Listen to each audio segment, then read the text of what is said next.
No one knew how the tiger had found the place. It was a quiet funeral, tucked away in the misty foothills of the Himalayas. The chapel was modest, built from stone and memory, surrounded by towering trees in the hush of mountain wind. Only a few had gathered: former rangers, a handful of villagers, and a young woman named Mira, who stood beside her grandfather's wooden casket with tear-filled eyes. Mr. Arandeus had lived quietly, died quietly, and no one expected what came next. The rustle began just as the priest opened his prayer book. At first it seemed like a breeze passing through the brush.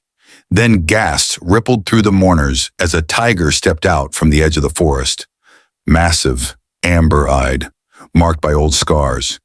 He didn't roar, he didn't threaten. He simply walked slowly, reverently, toward the chapel. Some stepped back, others froze. No one dared to stop him. The tiger entered the open chapel, padded softly down the aisle, and lay down beside Aaron's coffin. Then in a single heartbreaking moment, he lowered his great head and pressed it gently to the wood, not in instinct, but in grief. And just like that, the whole chapel fell into silence. The moment felt too sacred to break, but in Mira's mind, a memory stirred. That tiger had a name: Raka. 12 years ago, in the heat of a fading summer, Mira had been just a child, her legs dangling from the back of her grandfather's Jeep as they made a routine patrol through the outer ridges of the reserve. The air had been thick with dust and the scent of dry grass. Aaron was quiet that day, his eyes always scanning, always listening. Then came the sound. A cry, not quite a roar, not yet a scream. Sharp, strangled, wounded. They stopped.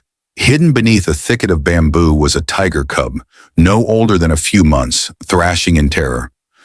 One leg twisted grotesquely inside a crude wire snare. Blood pooled beneath it, dark and sticky, and its breast came shallow and fast. Its fur was matted with dirt. Its body trembled, not just from pain, but from the absence of its mother, who was nowhere to be seen. Most would have radioed for backup. Others might have walked away, but not Aaron Das. He had stepped forward without hesitation, moving slowly, calmly, murmuring under his breath. "It's okay. Easy now," he'd said, not for the cub's understanding, but for its comfort. It took nearly an hour to cut the wire. Raka never struck, though twice he bared his teeth. But he never struck, and when it was done, when the last thread of metal came free and the cub collapsed in exhaustion, Aaron did something no one else would have dared. He wrapped the tiger in his own jacket, bundled him into the back of the Jeep, and drove him home. For 3 weeks, Aaron slept beside the cub in a makeshift enclosure behind his cottage. He fed Raka with his hands, whispered to him through fevered nights, cleaned his wounds, and shielded him from the noise of the outside world. He never touched Raka more than needed, never treated him like a pet, never looked into his eyes longer than the tiger allowed. "We're not supposed to tame what belongs to the wild," he once told Mira, "only help it return their whole." And when Raka could walk again, stronger, healed, but still wild behind the eyes, Aaron opened the gates and let him go. No collar, no tag, no farewell. Just a soft whisper as the tiger slipped into the forest mist. "Find your own way now." Most thought that was the end of it. The forest forgets, tigers vanish. But now watching that same tiger, larger, scarred, majestic, lying beside her grandfather's coffin with bowed head and silent sorrow, Mira knew one thing for certain: the wild remembers. But that wasn't the last time she saw him. After Raka vanished into the wild, Aaron resumed his life with the same quiet discipline he had always lived by. He never mentioned the tiger again. No stories, no claims, no photos. Just the occasional long gaze out the window when the wind rustled the treetops a certain way. Mira thought perhaps he had let go, until one evening, months later, when she woke from a storm and padded barefoot to the back porch. The rain had paused, leaving the forest heavy with mist and dripping silence. And there, standing at the edge of the tree line, like a shadow peeled from the earth, was Raka. Grown now, his body leaner, stronger, though a faint limp remained in his back leg. He didn't approach. He simply sat. And opposite him, just beyond the fence, stood Aaron, still in his worn flannel shirt, one hand resting gently against the wooden post. No words passed between them, only stillness, understanding. A thread of something deeper than command or training, something Mira, even as a child, could feel but not name. He didn't try to go closer. He didn't raise his voice. He only whispered into the dusk, "If something ever happens to me, he'll know." She had never forgotten those words. She hadn't understood them then, not really. But now, standing in a chapel thick with grief, watching Raka press his face against the coffin, she could finally feel the weight of them. Over the years, Mira came to realize Raka's returns were not coincidence. Once or twice a year, always in the dusk, always just beyond the fence line, he would appear, sometimes for a few minutes, sometimes for hours. Never threatening, never approaching the house, just there, watching. Aaron never called out, never tried to follow. He would just sit outside, pouring tea into 2 cups, placing one on the railing, waiting. Then Raka would vanish back into the trees. It became a quiet ritual, one Mira learned never to interrupt.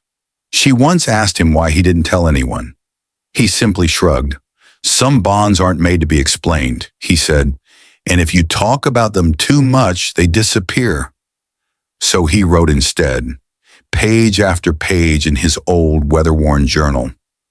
Mira wasn't allowed to read it, not then. One day, he had smiled, "If it matters." And now it mattered more than she could ever have imagined. Because here was that same tiger, no longer a ghost in the trees, but a mourner in the flesh, keeping vigil over the only human who had ever seen him, not as a trophy, not as a threat, but as something worthy of trust. And suddenly Mira understood. Raka hadn't just remembered. He had never left.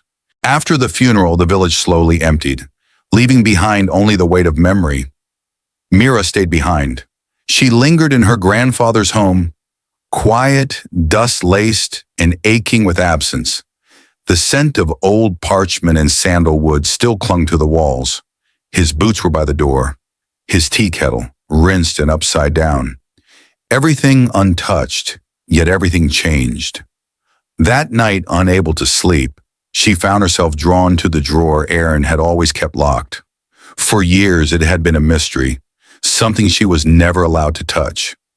But now it slid open with barely a creak. Inside, tucked beneath folded maps and brittle trail notes, was a leather-bound journal, soft with age, the corners curled from handling. Her name was written on the first page in his familiar looping hand. "Mira, if Raka ever returns, follow the trail." The journal wasn't long, but each page felt like a door opening to a world she'd never seen. Drawings, coordinates, descriptions of a place called Nala Plains, a remote stretch of high grassland beyond the southern ridge. There were no official trails on the park's map, but Aaron had drawn one, hand-sketched, precise.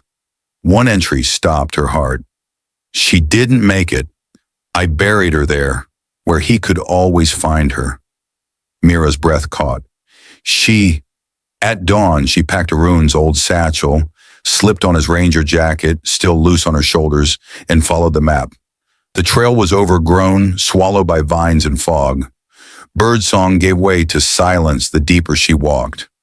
After nearly an hour, the path opened into a quiet clearing, golden with sun and shadow. There, beneath a sloping tree and half covered by moss, was a flat stone marker, carved not by tool but by hand. One word was etched into it, Kavita. And beside the stone, sitting as still as stone himself, was Raka. He turned his head as she approached, but didn't move. He didn't need to, because Mira understood now. This wasn't just a burial site. It was a monument to a mother lost, to a bond forged in grief, into the quiet man who had honored both. Arn had never spoken of Kavita, but the way he wrote about the moment he found her, dying, hunted, helpless, told Mira everything. He had tried. He had stayed with her as long as she had breath. And when she was gone, he gave her a place Raka could return to. And return he had, year after year, not just out of instinct, but out of memory, out of love. As Mira knelt beside the grave, the tiger finally stirred. He didn't growl. He didn't roar. He simply stepped closer and sat beside her. Two souls bound not by words, but by the one man who had loved them both. And in that moment, Mira no longer felt like a guest in her grandfather's story. She was part of it. The jungle had never needed words to speak, and neither did he. In the days that followed, Mira pored through Aaron's journals and quietly began piecing together what her grandfather had spent a lifetime protecting. The data didn't lie. Signs of new traps, missing wildlife, broken migration trails. The same threats that had once scarred Raka's leg were creeping back into the Nala Plains. But this time, she would not stay silent. With Arun's writings as her testimony and Raka's return as living proof, Mira stood before the park board, calm, unwavering, and called for immediate protection of the southern corridor. No politics, no delay. The world listened, and the forest held its breath. That evening, under a sky bathed in gold, she returned to Kavita's grave. Raka was already there, as if waiting. He approached slowly, gently pressing his head against her shoulder. Not as a beast, not as a threat, but as kin. Mira closed her eyes and whispered, "He was right. You knew. You remembered." And in that stillness, there were no more tears. Just a girl and a tiger, side by side, two living echoes of the same legacy. Memory, trust, and a loyalty that outlives death.